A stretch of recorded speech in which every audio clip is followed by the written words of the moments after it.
আসসালামু আলাইকুম, welcome to UBD blog and tips. ইসলাম, ইমান, এহসান, আল্লাহ রহমানুর রাহিম, রহমতুল আলমিন, আসসালামু। পৃথিবীর যে প্রান্ত থেকে এই আলোচনাটি শুনছেন আপনাকে ধন্যবাদ, স্বাগতম। শুভ সকাল, শুভ মধ্যাহ্ন এবং শুভ সন্ধ্যা। আজকে সংক্ষিপ্ত পরিসরে একটি তথ্য উপস্থাপন করতে চাই। পর্তুগালের যারা ম্যারিজ কন্ট্রাক্টে পাসপোর্ট বা ন্যাশনালিটি নিয়েছেন তাদের বিষয়ে একটি বড়সড় একটি ধাক্কা এসেছে নিউজের মাধ্যমে। সেটি ইনভেস্টিগেশনের মাধ্যমেই একটি চক্রকে তারা ধরেছে। সেটার বিষয়ে এখানে আমি ব্রিফ করব। সোর্স এসেছে হচ্ছে পর্তুগাল রেসিডেন্ট এর মাধ্যমে। অভিবাসী বিবাহ কেলেঙ্কারি। কাসকাইশ এর এক মহিলা 3 জন অভিবাসীকে বিয়ে করেছেন। প্রতারণামূলক বিবাহ, অবৈধ অভিবাসন, জাতীয়তা কেলেঙ্কারি। আর এই যে পিজে পুলিশ এর মাধ্যমে তথ্য এসেছে। পর্তুগাল নিউজ, জুলাই 10, 2025, অর্থাৎ 10 জুলাই 2025। এই নেটওয়ার্কটি পর্তুগিজ জাতীয়তা বিক্রি করে প্রায় 2 মিলিয়ন ইউরোর জালিয়াতি করেছে। আর এই সিন্ডিকেটের সাথে যারা জড়িত তাদের বিরুদ্ধে সরকার আইনগত ব্যবস্থা ইতিমধ্যে নেওয়া শুরু করেছে।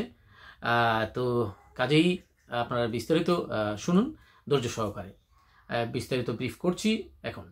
গতকাল পিজে পুলিশ কর্তৃক প্রকাশিত পরিকল্পিত বিবাহ কেলেঙ্কারির বিবরণ এখন ব্যাপকভাবে প্রচারিত হচ্ছে বা হয়েছে। ট্যাবলয়েড কোরিও দ্য মানহা শিরোনামে প্রকাশিত হয়েছে যে কাসকাইশের একজন মহিলা 3 জন অভিবাসীকে বিয়ে করেছেন। একজন মিশর থেকে, আরেকজন বাংলাদেশ থেকে এবং অন্যজন পাকিস্তানের থেকে। অর্থাৎ এই 3 জন এসে দুর্ভাগ্যজনিতভাবে বাংলাদেশের একজনও এখানে জড়িত।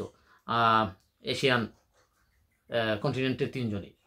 এই সমস্ত পুরুষ তাদের বিবাহের মাধ্যমে পর্তুগিজ জাতীয়তা অ্যাক্সেস করতে সক্ষম হয়েছেন এবং এইভাবে সেনজেন মহাদেশ অবাধে প্রচারিত হওয়ার ক্ষমতা অর্জন করেছে। তারা পর্তুগিজ নাগরিকতা পেয়েছে, ন্যাশনালিটি পেয়েছে, মানে হচ্ছে সেটা ইউরোপিয়ান ইউনিয়ন, গোটা সেনজেন জোনের 29টি দেশে উনি মুভমেন্ট করতে পারতেছে। সহজেই সবকিছু করা সম্ভব। আপনারা জানেন, শুধু এটা না, গড়পড়তায় 189 থেকে 190টা দেশ প্রতি বছরে যে র্যাঙ্কিং হয়, হেনলি ইন্ডেক্স, পাসপোর্ট ইন্ডেক্স, সেই ইন্ডেক্সে পর্তুগালের অবস্থান 2025-এও 4র্থতম স্থানে আছে। তো এইসব পাওয়ারফুল অবস্থার কারণে যারা পর্তুগিজ নাগরিকত্ব অর্জন করে তাদের অবশ্যই একটি ভালো দিক রয়েছে। এর জন্য অনেক স্ট্রাগল করতে হয়, সংগ্রামের মধ্যে দিয়ে যেতে হয় মানুষকে। আর যাদের প্রচুর টাকা আছে তারা এই ধরনের ব্যাপার করেছে ইতিমধ্যে, আর এখন সেটি ফোকাস হচ্ছে মিডিয়াতে। এই মুহূর্তে PJ police operation digital alliance এখনও কাসকাইশের মামলার তদন্ত করছে। এতে 58 থেকে 59 বছর বয়সী একজন মহিলা জড়িত। এটি স্পষ্ট নয় যে সমস্ত বিবাহ কেবলমাত্র কাগজপত্র পাওয়ার জন্য ছিল নাকি তাদের মধ্যে কোনোটি আরও সাধারণ কারণে ছিল। জানা যায় যে 3টি বিয়ের জন্যই ওই মহিলার ঠিকানা ওদেমিরার একটি ব্যবসা প্রতিষ্ঠানের, যেখানে বিদেশি শ্রমিক নিয়োগ করা হয়। ওদিমেরা, মিলফন্তেস ওদিমেরা আর কি, যে ওদিমেরা এই দেশের এমন একটি পৌরসভা যেখানে বিদেশি কর্মীদের সংখ্যা সবচেয়ে বেশি। আমরা জানি যে agriculture sector huge productive sector হচ্ছে ওদিমেরা। মিলফন্তেস জোনে প্রচুর বাংলাদেশি রয়েছে, যাদের অনেকেই বিসেন্টিনা উপকূলে হেক্টর জমিতে গ্রিন হাউসে সালাদ গ্রিন উৎপাদনকারী বহুজাতিক কোম্পানির জন্য কাজ করে থাকে। সিএম আরও বলেন, কাসকাইশের ওই মহিলার ঘটনাটি রেজিস্ট্রি অফিসের কর্মীদের মধ্যে উদ্বেগ, উৎকণ্ঠা এবং উদ্বেগের কারণ হয়ে দাঁড়িয়েছে। বছরের পর বছর ধরে এই বিষয়বস্তু অনেক মন্তব্যের লক্ষ্যবস্তু ছিল। এই মন্তব্যগুলি অবশেষে কর্তৃপক্ষের কানে পৌঁছেছে এবং পরবর্তীতে এই কথিত নেটওয়ার্ক মূলত অবৈধ অভিবাসনের এক ধরনের তাদের মুখোশ উন্মোচিত করা হয়েছে। গতকাল, যাক নিউজের অনুপাতে গতকাল, বাট আমাদের এটা আসলে গতকাল না, গত সপ্তাহে বলতে হবে, প্রায় 57টি ভিন্ন স্থানে পুলিশের অভিযানের কথা বলতে গেলে গ্রেফতারকৃত 58 জনই প্রায় সকলেই প্রাক্তন কনে পর্তুগিজ মহিলা। এই 58 জনের গ্রেফতার করেছে। তো 58 জনই পর্তুগালের প্রাক্তন কনে ছিল, যাদের বিয়ে হয়েছিল। পুলিশ তাদের শনাক্ত করার অর্থ হলো তাদের স্বামীদেরও শনাক্ত করা হয়েছে। এখন কেবল তাদের খুঁজে বের করার প্রশ্ন, তাদের একে একে খুঁজে বের করবে। গতকাল লিসবনের পিজের সদর দপ্তর থেকে এক সংবাদ সম্মেলনে অপরাধ তদন্ত সমন্বয়কারী হুসেই রিবেইরো বলেন যে এই কেলেঙ্কারিতে 60টি বিয়ে জড়িত বলে মনে করা হচ্ছে, যার প্রতিটিতে বরদের প্রায় 33,000 ইউরো খরচ করেছে। 33,000 ইউরোর বিনিময়ে তারা ম্যারেজ ম্যারেজ কন্ট্রাক্ট করেছে এবং পাসপোর্ট পেয়েছে। প্রায় সকল বড়ই অনেক আগেই পর্তুগাল থেকে স্থানান্তরিত হয়েছেন। অর্থাৎ সকল বর যারা বিয়ের মাধ্যমে এই ন্যাশনালিটি অর্জন করেছে তারা কেউই পর্তুগালে থাকে না, সবাই পর্তুগালের বাইরে থাকে, যদিও তারা সত্যিই কোনো সময়ের জন্য এখানে থাকেন কিনা এটি সন্দেহজনক।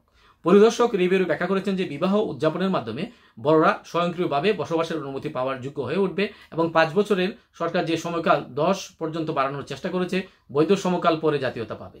এটি ওই 10 বছরের কথা, নতুন আইনের কথা এখানে উল্লেখ করা হয়েছে। গতকাল ছিল এই অভিযানের প্রথম পর্যায়ে, অর্থাৎ ফার্স্ট স্টেজে এখানে তারা অভিযান শুরু করেছে। দ্বিতীয় ধাপে বিভিন্ন ইউরোপীয় দেশ থেকে বরদের আটক করা হবে, বরদের ধরবে, সিজ করা হবে। তারপর যারা কার্যকরভাবে কেনা পর্তুগিজ জাতীয়তা হারানোর ঝুঁকিতে থাকবে সিএম যোগ করেন। যারা এরকম 33,000 ইউরো বা 50,000 ইউরো, 40,000 ইউরো, যাই হোক হোয়াটসওভার ইট ইজ অ্যামাউন্ট, বাট যারা এই টাকা দিয়ে ইউরো দিয়ে তারা পর্তুগিজ নাগরিকত্ব ক্রয় করেছে সিন্ডিকেটের মাধ্যমে থেকে ফলস ম্যারেজ কন্ট্রাক্ট দিয়ে, তাদের অবশ্যই ধরা হবে। ধরা হয়ে তাদের জাতীয়তা ক্যান্সেল করা হবে, ঠিক আছে, ফরফিটেড করা হবে, বাজেয়াপ্ত করা হবে। এই দ্বিতীয় ধাপে অন্যান্য পুলিশ বাহিনী জড়িত থাকা আশা করা হচ্ছে। অন্যান্য দেশের পুলিশ বাহিনী বা পর্তুগালের পুলিশ বাহিনী অবশ্যই থাকবে। সিএম লিখেছেন যে এই নেটওয়ার্কের নেতারা সবাই পর্তুগিজ জাতীয়তা অর্জন করেছে।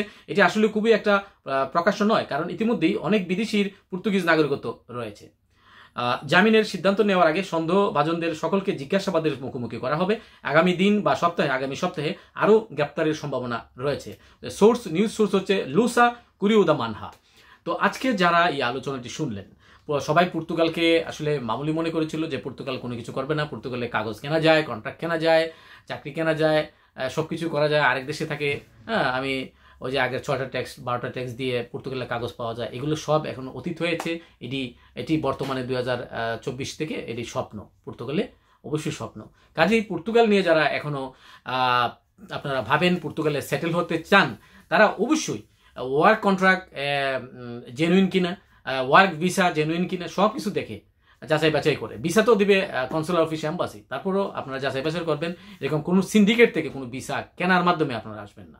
আপনারা জেনুইন ওয়ার্কার, আপনার যে কোয়ালিটি রয়েছে, আপনি কাজ জানেন, তাইলে আপনি পর্তুগালে আসুন। আপনি অকাজের মানুষ, পর্তুগালে এই যে 23 লাখ, বর্তমানে 22 লাখ, 23 লাখ, 25 লাখ দিয়ে আসবেন না, তাহলে আপনার এই টাকা পয়সা সব হারাবেন। একসময় দেখবেন পর্তুগালে আসার পরে 3-4 মাস পরে আপনার রেসিডেন্ট কার্ডটি আপনি নাও পেতে পারেন। তো তখন আপনি কি হবে? তখন আপনি আমসালা দূরই যাবে, আপনার আশাও যাবে, সবই যাবে। কাজেই be careful about Portugal if you wish to immigrant in or resident in Portugal বিশেষ করে। তবে পর্তুগালের ভবিষ্যৎ আর আগামী বলে দিবে সিচুয়েশন কি হতে যাচ্ছে, কোন আইন হচ্ছে, ন্যাশনালিটি ল কি আপডেট আসতেছে। এখনও চূড়ান্তভাবে সরকার অনুমোদন করে নেয়।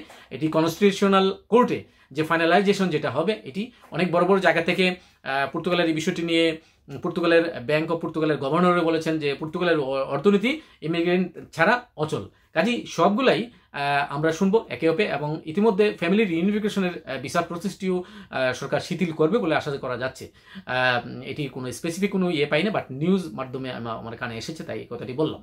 অনেক সহজ হবে, তবে আমরা আশাবাদী ইনশাআল্লাহ সব কিছু শিথিল হবে। অনেক মানুষ অনেক স্ট্রেসে আছে, অনেকে অনেক কিছু জানতে চায়। কাজে আমি একটা নিউজেই অনেক কোট করেছি।